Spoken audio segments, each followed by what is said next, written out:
प्यारे विद्यार्थियों नमस्कार। एसबीडी गवर्नमेंट कॉलेज सरदार शहर के यूट्यूब चैनल में आपका स्वागत है। मैं विनेश जैन, असिस्टेंट प्रोफेसर एबीएसटी। पिछले वीडियो में अपने गुडविल के बारे में बात करी थी। उसी क्रम में आगे बढ़ते हुए अपने आज देखेंगे कि गुडविल का वैल्यूएशन जो है वो किन किन आधारों पे किया जा सकता है, यानी वो कौन कौन से आधार हैं जिसके आधार पर हम गुडविल का अनुमान लगाते हैं। तो ये मुख्यतः दो आधार हैं हमारे।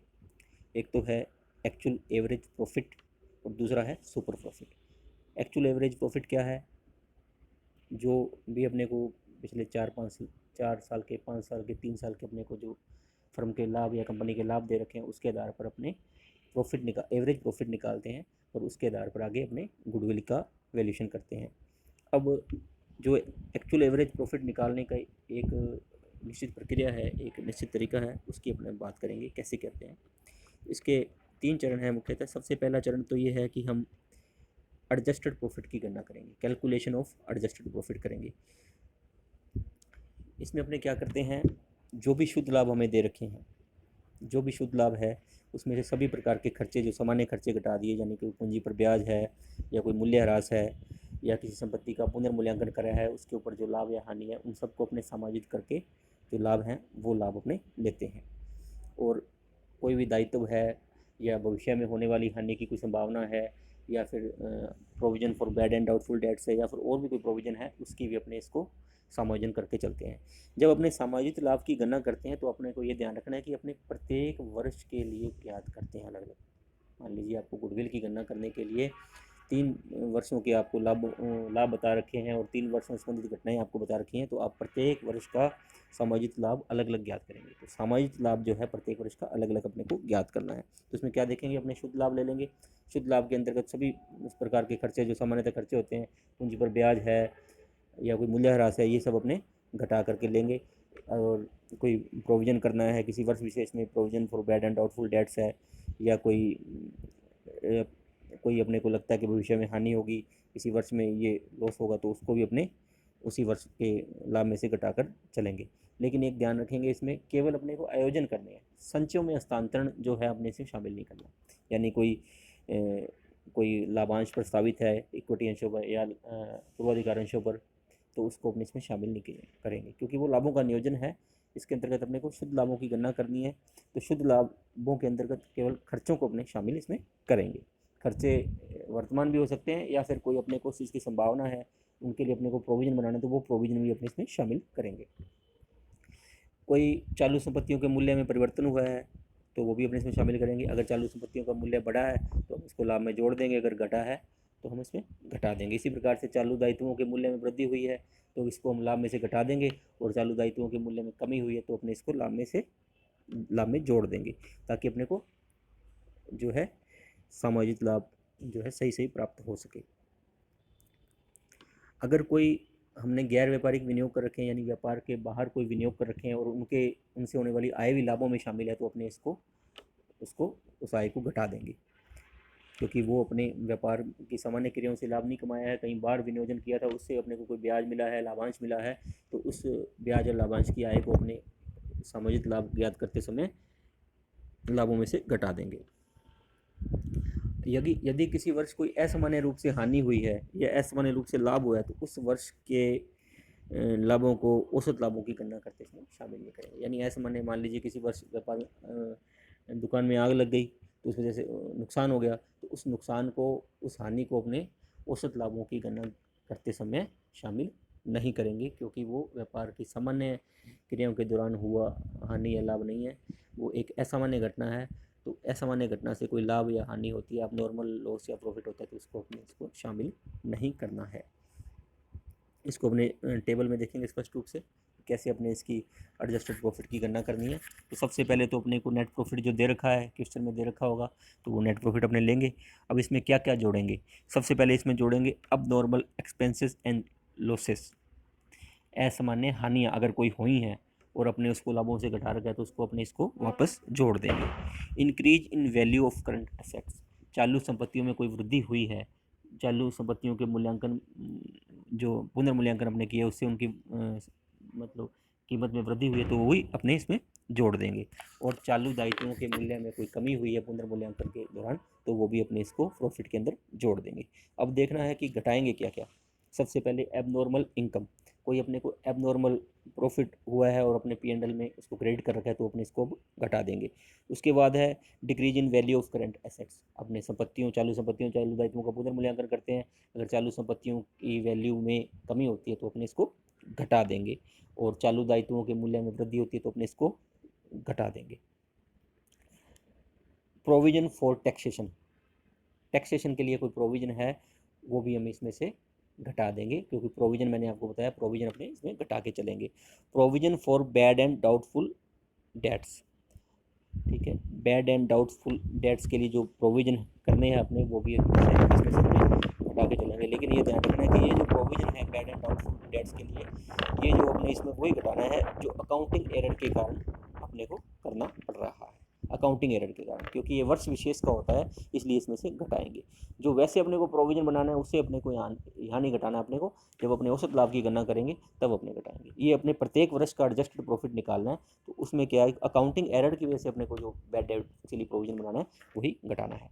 उसके अलावा income from non trade investment, गैर व्यापारिक विनियोगों से आए हैं, आपने किसी कंपनी के अंश खरीद रखे हैं, आपको उन पर लाभांश मिलता है, आप उसको भी P&L में क्रेडिट कर देते हैं तो वो व्यापार की आय नहीं है, उसको अपने इसमें से घटाएंगे। तो इसके बाद जो अपने पास अमाउंट आ जाएगी वो हमारे पास आ जाएगा एडजस्टेड प्रॉफिट। तो ये आपने देखा कि पहला स्टेप है जो वास्तविक औसत लाभों की गणना करने के लिए जो पहला स्टेप है वो है कैलकुलेशन ऑफ एडजस्टेड प्रॉफिट। तो एडजस्टेड प्रॉफिट का कैलकुलेशन अपने कैसे करेंगे ये आपने अभी देखा। इसके बाद अगला स्टेप है हमारा एडजस्टेड प्रॉफिट अपने पास आ गए। मान लीजिए 3 साल के आपको 3 साल के प्रॉफिट आपको दे रखे हैं तो उनके आधार पर आप 3 साल के एडजस्टेड प्रॉफिट निकाल लोगे। अब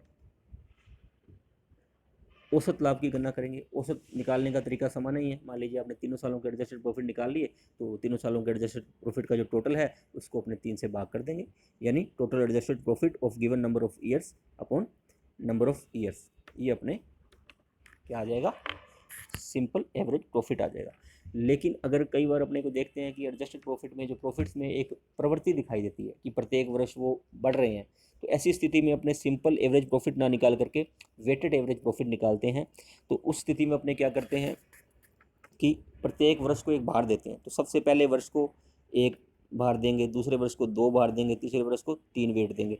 तो इस प्रकार से क्रम से जो है लाभ अगर अपने बढ़ रहे हैं तो अपने ये भार देते चलेंगे, 1 2 3 4 5 जितने भी वर्ष हैं उस भार दे करके उसके बाद अपने क्या करेंगे संबंधित भार को संबंधित वर्ष के लाभ से गुणा करके इस टोटल जो है सभी जो वर्षों का जो भार इंटू लाभ का गुणनफल है उसका योग कर लेंगे और उसको बार टोटल बार से भाग करके अपने वेटेड एवरेज प्रॉफिट निकाल लेंगे। जैसे अपने वेटेड एवरेज निकालते हैं, आपने बीकॉम फर्स्ट ईयर में वेटेड एवरेज मीन देखा होगा, उसी वही तरीका है, वेटेड एवरेज अपने को निकालना है।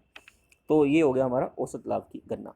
तो पहले अपने क्या देखा, पहले अपने देखा कि सामाजिक लाभ कैसे ज्ञात करेंगे। सामाजिक लाभ ज्ञात कर लिए, एडजस्टेड प्रॉफिट ज्ञात कर लिए, उसके बाद अपने औसत लाभ ज्ञात करेंगे। औसत लाभ ज्ञात करने के बाद अपने को वास्तविक औसत लाभ निकालने हैं। ये ऐसे औसत लाभ जो भविष्य में भी कायम रहेंगे। ये तो हो गया देखो फ्यूचर पास्ट की बात होगी कि पास्ट में अपने पास 3 4 5 सालों के लाभों के अपने पास आंकड़े दे रखे थे, उसके आधार पर अपने निकाल लिए कि पिछले 5 सालों में या 4 सालों में या 3 सालों में ये फर्म के औसत लाभ रहे। अब ये जरूरी तो नहीं कि फ्यूचर में भी मेंटेन रहे, तो फ्यूचर में मेंटेन रहने योग्य लाभ निकालने के लिए इसमें अपने को कुछ एडजस्टमेंट करने पड़ेंगे। वो क्या क्या है, सबसे पहले तो नॉर्मली क्या होता है कंपनी में और सोल प्रोप्राइटरशिप में जो फर्म में और सोल प्रोप्राइटरशिप में क्या होता है, अपने देखते हैं कि जो व्यापार का मालिक जो सेवाएं देता है उसकी अपने कोई सैलरी नहीं घटाते हैं। लेकिन जब अपने फ्यूचर मेंटेनेबल प्रॉफिट निकालेंगे तो अपने को व्यापार के मालिक की सैलरी या फर्म के साझेदारों का वेतन है, उनका पारिश्रमिक है, वो भी उसमें से अपने को जो है घटाना पड़ेगा, तभी हमारे फ्यूचर मेंटेनेबल प्रॉफिट निकलेंगे। उसके बाद है कुछ ऐसे खर्चे हो सकते हैं जो पिछले सालों में हों खर्चे हमारे लगे हों और आगे हमें संभावना हो कि भाई ये खर्चे जो है आगे इनकी ज़रूरत नहीं, आगे ये खर्चे नहीं होंगे, तो ऐसे खर्चे अब फ्यूचर में नहीं होंगे, तो इसका मतलब हमारे प्रॉफिट उतने खर्चों की राशि से बढ़ जाएंगे, तो उन खर्चों को अपने जोड़ देंगे। उसके अलावा कुछ ऐसे खर्चे भी हो सकते हैं जो पहले नहीं थे लेकिन भविष्य में होने की संभावना है, तो ऐसे खर्चों को अपने घटा देंगे। उसके बाद ऐसी आय जो भविष्य में उत्पन्न होने की हमें संभावना है या आय बढ़ने की संभावना है या बिक्री बढ़ने की संभावना है, तो वैसी आय अपने जोड़ देंगे। और कोई ऐसी आय है जो हमें लगता है कि भविष्य में नहीं होगी, तो उस आय को अपने लाभों में से घटा देंगे। अगर हमने स्थायी संपत्तियों का पुनर्मूल्यांकन किया है, पुनर्मूल्यांकन करने से स्थायी संपत्ति का मूल्य घट भी सकता है, बढ़ भी सकता है, तो उस अंतर की राशि पर अपने को मूल्यह्रास का एडजस्टमेंट करना पड़ेगा। अगर पुनर्मूल्यांकन से स्थायी संपत्ति की कीमत बढ़ गई है, तो बढ़ी हुई राशि पर अपने को मूल्यह्रास जो है वो और घटाना पड़ेगा। अगर पुनर्मूल्यांकन से स्थायी संपत्ति की कीमत कम हो गई है, तो जो अंतर की राशि पर जो मूल्यह्रास अपने को कम लगाना पड़ेगा, तो वो जो कमी की राशि होगी मूल्यह्रास की, वो लाभ में जोड़ देंगे। अगर मूल्यह्रास की राशि बढ़ रही है तो अपने लाभ में से घटा देंगे। अब इसमें अक्सर क्या होता है कि ज़्यादातर सवालों में दिया होता है कि इन संपत्तियों पर मूल्यह्रास की दर ये है। अगर नहीं दे रखा तो अपने इसमें आयकर अधिनियम में जो दरें दे रखी हैं मूल्यह्रास की, उनका पालन करेंगे।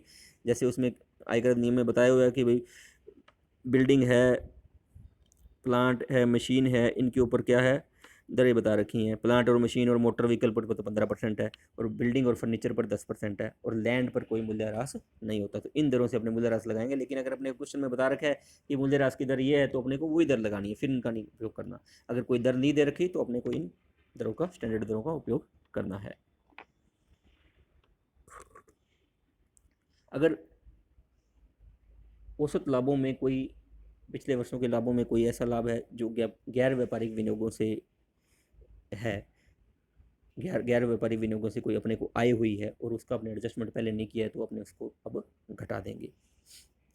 देनदारों पर कोई डूबत ऋण के लिए आयोजन करना है, पहले भी अपने इसकी व्यवस्था करी थी। पहले तो अपने उस प्रोविजन की व्यवस्था करी थी जो अकाउंटिंग एरर के कारण होता है। लेकिन यहाँ पे अपने देखेंगे कि निश्चित प्रतिशत में अपने देखते हैं कि फ्यूचर में अपने को लगता है कि भाई इतने हमारे जो कुल देनदारों में से इतने पैसे अपने डूब जाएंगे, पैसे नहीं आएंगे, तो उसके लिए एडजस्टमेंट करना है, वो यहाँ हम करेंगे। और लास्ट में अपने टैक्स के लिए कोई प्रोविज़न करना है, तो वो भी यहाँ अपने करके चलेंगे, जो भविष्य में अपने को कर चुकाना होगा, जो पास्ट में नहीं चुकाया। कुल मिला करके जब अपने फ्यूचर मेंटेनेबल प्रॉफिट निकालेंगे ना औसत लाभों से, तो अपने को उन चीज़ों का एडजस्टमेंट करना है जो फ्यूचर में होने वाली हैं लेकिन पास्ट में नहीं हुई थी। ठीक है। और जब अपने औसत लाभों की गणना कर रहे थे, सामाजिक लाभों की गणना कर रहे थे, तब अपने को प्रत्येक वर्ष के सामाजिक लाभ निकालने थे, तो उस पर्टिकुलर वर्ष के संबंध में जो कुछ आइटम्स जोड़नी थी, घटानी थी। जब अपने ज्ञात करेंगे फ्यूचर मेंटेनेबल प्रॉफिट, तो अपने को एवरेज प्रॉफिट पे जो सारी गणनाएं जोड़नी या घटानी है। तो ये अपने यहाँ इस टेबल में देखेंगे कि कैसे अपने average profit, actual average profit निकालेंगे। सबसे पहले क्या है, एवरेज प्रॉफिट बिफोर टैक्स लेंगे अपने, जो अपने पास आया हुआ। उसके बाद इसके अंदर जो खर्चा अपने को लगता है कि भविष्य में नहीं होगा, वो अपने जोड़ देंगे। कोई लगता है कि कोई आय भविष्य में हमारे पास एक्स्ट्रा होगी, तो अपने वो भी जोड़ देंगे। कोई डेप्रिसिएशन में हमारी बचत होगी, मान लीजिए कि स्थायी संपत्ति का पुनर्मूल्यांकन करा, उसकी कीमत कम होगी, तो कीमत कम होने से डेप्रिसिएशन भी कम होगा, तो डेप्रिसिएशन में जो बचत होगी वो भी हम इस लाभ में से जोड़ देंगे। अब घटाएंगे क्या क्या, कुछ ऐसे खर्चे हैं जो भविष्य में होंगे, जो पहले नहीं होते थे, वो घटाएंगे। कोई भविष्य में आय है जो अब तो हो रही थी लेकिन आगे नहीं होगी, वो भी घटाएंगे। जो मालिक का पारिश्रमिक है, व्यापार के मालिक का पारिश्रमिक है, वो हम घटाएंगे। कोई नॉन ट्रेडिंग इन्वेस्टमेंट से इनकम है जो अपने पहले शामिल कर रखी है, तो वो भी अपने इसमें से घटाएंगे। स्थायी संपत्तियों का पुनर्मूल्यांकन से उनकी कीमत बढ़ गई है, तो बढ़ी हुई कीमत पर जो मूल्यह्रास की अतिरिक्त राशि होगी, वो हम घटाएंगे लाभों में से। बैड डेट्स पर जो प्रोविज़न करना है फ्यूचर के लिए, वो इसमें से घटाएंगे। और टैक्स के लिए जो प्रोविज़न करेंगे, वो भी इसमें से घटाएंगे। तो इन सब समायोजनों के बाद हमारे पास क्या आ जाएगा, फ्यूचर मेंटेनेबल प्रॉफिट या एक्चुअल एवरेज प्रॉफिट आ जाएगा। तो दोस्तों, आपने देखा कि फ्यूचर मेंटेनेबल प्रॉफिट जो है निकालने के लिए हमारे स्टेप हैं। ठीक है। सबसे पहले क्या है, एडजस्टेड प्रॉफिट निकालेंगे, उसके बाद एवरेज प्रॉफिट निकालेंगे, और उस एवरेज प्रॉफिट में जो है कुछ एडजस्टमेंट करके अपने फ्यूचर मेंटेनेबल प्रॉफिट निकालेंगे, यानी ऐसे लाभ जिनकी भविष्य में होने की संभावना है। तो आशा है आपको ये पॉइंट समझ में आया होगा। आप इस वीडियो को 2-3 बार देखें, ताकि आपके सामने जो है फ्यूचर मेंटेनेबल प्रॉफिट या भविष्य में होने वाले लाभों की गणना बिल्कुल क्लियर हो सके, और आप इससे संबंधित प्रश्न को हल कर सकें। अगले वीडियो में हम इससे संबंधित कोई न्यूमेरिकल लेंगे, ताकि आपको ज़्यादा ये कंसेप्ट क्लियर हो सके। धन्यवाद।